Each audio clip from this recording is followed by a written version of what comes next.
This is the Southside School of Financial Freedom. Welcome. The purpose of the Southside School of Financial Freedom is to provide black men, specifically ADOS men, with information to increase their financial intelligence, which can lead to their financial freedom.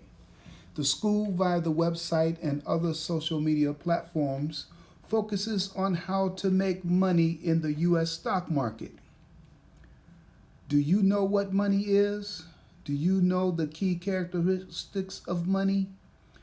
There are 9 characteristics of money: medium of exchange, divisible, generally accepted, unit of account, uniform or fungible, portable, durable, limited supply, and a store of value. Do you know where money comes from? Do you know its history? Do you know how money is used? Do you know how to use it, to borrow it, to save it? Do you know how to get more of it? Do you understand the difference between currency and money? Do you understand cash flow? Money is required to live in modern societies. You need it to buy food, clothing, and shelter, and you need it to pay taxes. The use of money goes back thousands of years and has taken many forms, including salt, beads, sticks, seashells, silver, gold, cows, and even humans. The most evident characteristic of money is that it is a medium of exchange. Money is used to exchange for items, that is, to purchase items. Before the invention of money, people used to exchange items for items. A person who had cows but wanted or needed a plow would find someone who had plows and who needed a cow. The two people would exchange the items with each other: a cow for a plow for a cow. This type of exchange is called bartering. A medium of exchange is used instead of a barter transaction. One item is exchanged directly for the other item. A problem arises when the value of the items are not the same. The plow is worth more than the cow, or vice versa.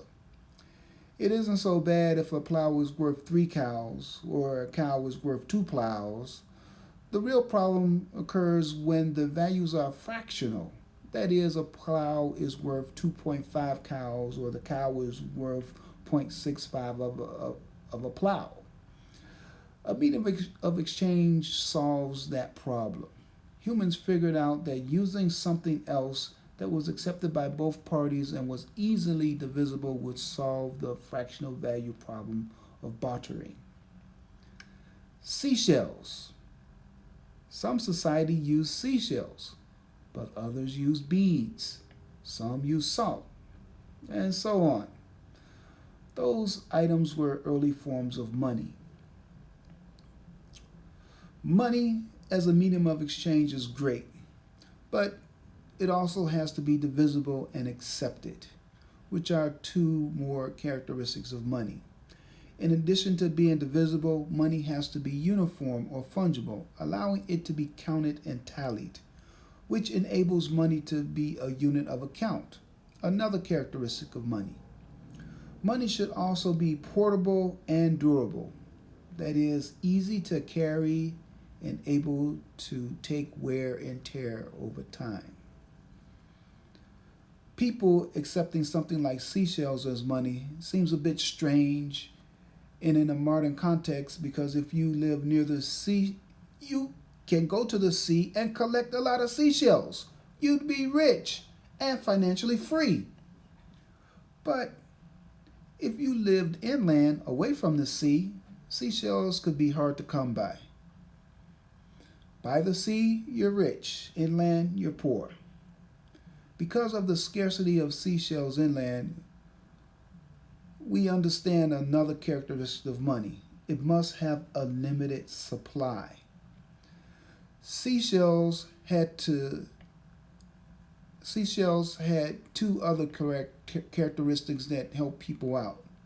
Seashells were portable and they were durable, so they could be easily carried from the seashore to inland territories. They did not weigh a lot and they were fairly durable. Even with being durable and portable, seashells did not survive as money, though. They were not that uniform. Because seashells are not in limited supply by the sea and were not always fungible, may be the reasons why people don't use seashells as money anymore. Limited supply is a major characteristic of money. Precious metals, like gold and silver, are limited in supply. Gold and silver are hard to come by. They must be mined from the ground, which has become more and more difficult to do over time. Additionally, it has become increasingly difficult to even find gold and silver deposits. Because of the scarcity of gold and silver, these metals have proven to be the most popular forms of money over thousands of years. Gold and silver also have proved to be great stores of value, which is what has distinguished these precious metals in the past as being the best form of money the world has ever known until the modern era, that is the 20th and 21st centuries, the rise of fiat currencies. What about the US dollar and other fiat currencies like the British pound, the Japanese yen, the Chinese yuan, and the euro? Are they money? They are certainly used as mediums of exchange, and they have many other characteristics of money, like being divisible and portable, uniform, somewhat durable. They're units of account. They're generally accepted. Matter of fact, you are required to pay your taxes with US dollars. But fiat currencies like the US dollar do not maintain their store of value very well, mainly because their supply is mostly not limited. There are lots of dollars out there. The US government, in partnership with the Federal Reserve, supplies lots of US dollars, billions every year. US dollars are not mined like gold and silver, and no US dollars do not grow on trees. They are created out of thin air. They are created by typing in numbers in computers. It may seem crazy and unbelievable, but US dollars are created by typing in numbers. Yes, the US Mint does create and print physical dollars, but physical currency only makes up about 3% of US dollars. 97% of US dollars exists in digital form in accounts that can be seen as numbers on computer screens.